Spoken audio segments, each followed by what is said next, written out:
안녕하세요. 보험 전문기자 김승동입니다. 앞으로는 매월 말에 찾아뵙겠습니다. 우선 4월과 5월 보험산업에는 굵직한 기사들이 많이 나왔습니다.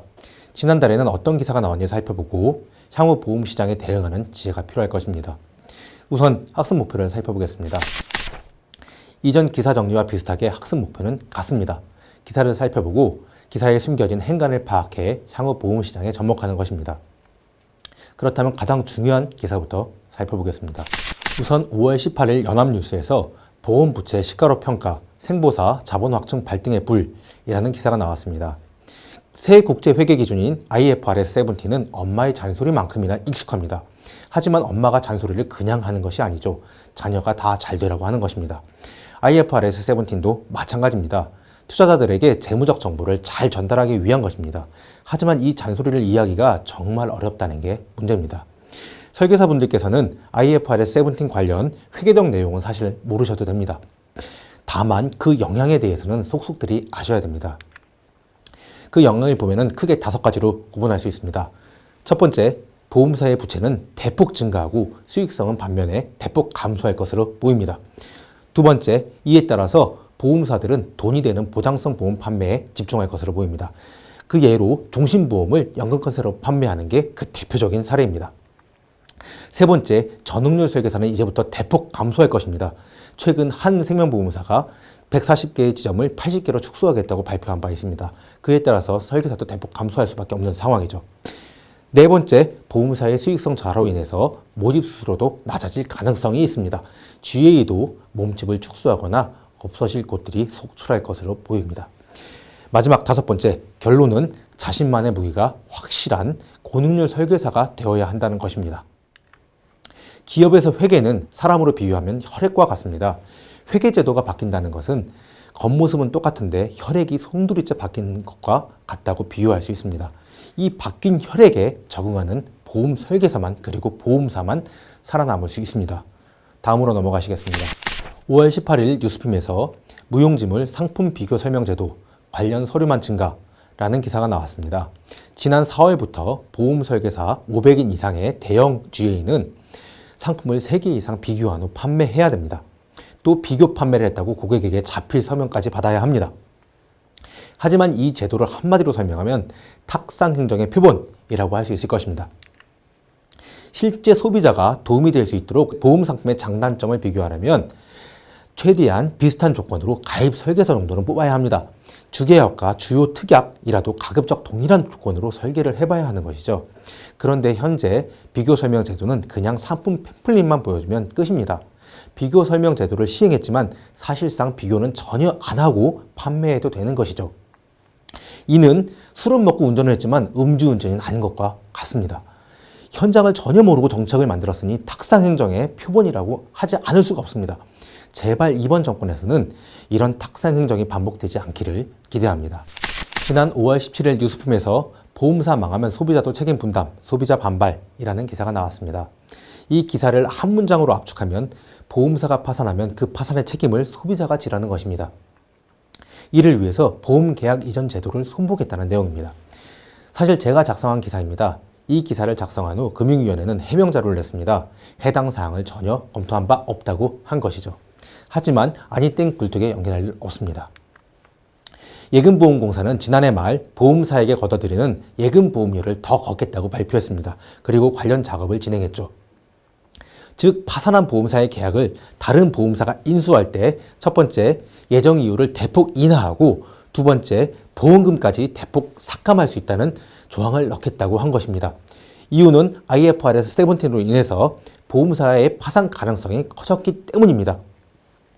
예금 보험료를 더 걷고 보험계약 이전 제도까지 수정하라고 했던 것이죠. 만약 이 제도가 보험계약 이전 제도가 수정되었다면 그 손해는 고스란히 이미 가입한 소비자가 떠안게 됩니다.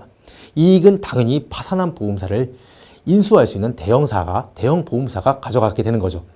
대형 보험사는 더 저렴한 가격으로 다른 보험사, 망한 보험사를 인수해서 영업력을 크게 높일 수 있습니다. 또 이런 사례가 발생하면 향후에 파산 가능성이 있는 중소형사에 가입하는 소비자는 없을 것입니다. 결국 중소형사는 판매가 더 힘들어지게 됩니다. 중소형사의 판매가 더 힘들어지면 파산하는 보험사도 속출하게 되죠. 이런 악순환이 반복됩니다. 될 가능성이 굉장히 컸습니다. 어쨌건 정말 다행히 현재는 정권이 바뀌어 보험계약 이전 제도를 수정하는 폐기된 모양입니다.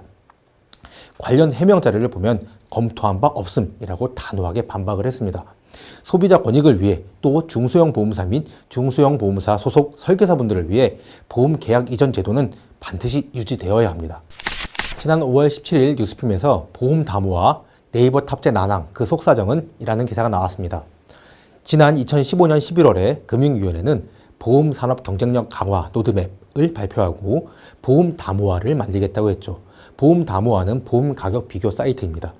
그리고 임종용 금융위원장이 보험 담보화의 네이버 탑재를 역정 사업으로 내세우기도 했습니다. 그런데 지난 5월 8일 대선 하루 전날 금융위원장은 사표를 제출했습니다. 또 보험 담보화를 기획했던 실무자도 현재 바뀐 상황입니다. 결국 결정권자와 실무자 모두 바뀌어서 관련 사업의 추진력이 매우 약해진 상황입니다. 또 사실상 보험의 가격 비교인 보험 담보화를 좋아할 대형 보험사도 없습니다.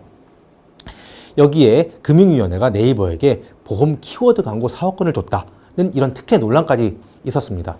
결국 이 사업을 추진한 정부도 힘을 잃고 사업을 보조해야 할 보험사도 거부할 명분이 생긴 것이죠. 자동차 보험처럼 표준화되어 있고 이미 되돌릴 수 없을 정도로 사업이 진행된 일부 보험을 제외하면 보험 담보화의 네이버 탑재는 사실상 힘들어지고 있는 모습입니다. 그럼에도 불구하고 보험 비교 판매라는 큰 흐름에서 GA의 규제는 여전히 강화될 것으로 보입니다. 결국 소비자들도 보험을 비교하고 가입해야 한다는 것을 인식하기 시작했기 때문입니다. 지금까지 5월에 나왔던 기사 중에서 가장 중요한 4가지를 정리하고 왔습니다. 마지막으로 핵심만 살펴보고 강의를 마치도록 하겠습니다. 첫 번째, IFRS 17 기준서가 확정되고 발표되었습니다. 엄마의 잔소리만큼 많이 들으셨겠지만 정말 중요한 내용입니다. IFRS 17이 도입되면 보험사의 부채는 대폭 증가합니다. 또 보험사의 수익성은 반면에 굉장히 크게 감소할 것입니다. 이에 따라서 보장성 보험의 중요성은 더 커집니다. 대부분의 보험사가 보장성 보험 위주로 영업을 하게 될 것으로 전망됩니다. 또 본사 조직은 물론 설계사 조직도 대폭 슬림화될 것으로 예상되고 있습니다. 보장성 보험의 컨설팅 능력이 곧 설계사의 생존력이 될 것이라고 보여집니다. 컨설팅 능력 아무리 강조해도 절대 과하지 않습니다. 두 번째, 500인 이상 대형 GA에서 비교 판매 제도가 시행되었습니다.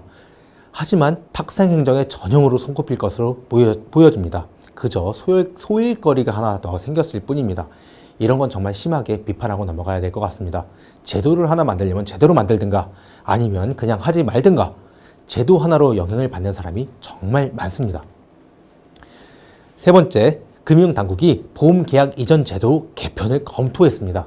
제가 관련 내용을 기사화하니 사실무근으로 금융위원회는 대응을 했습니다. 계약 이전 제도가 바뀌면 소비자도 그 피해를 보지만 중소형 보험사의 소속 설계사도 피해를 보게 됩니다. 다행히 정부가 바뀌어서 관련 제도를 검토한 바 없다고 해명했습니다. 이상으로 강의를 마치겠습니다. 감사합니다.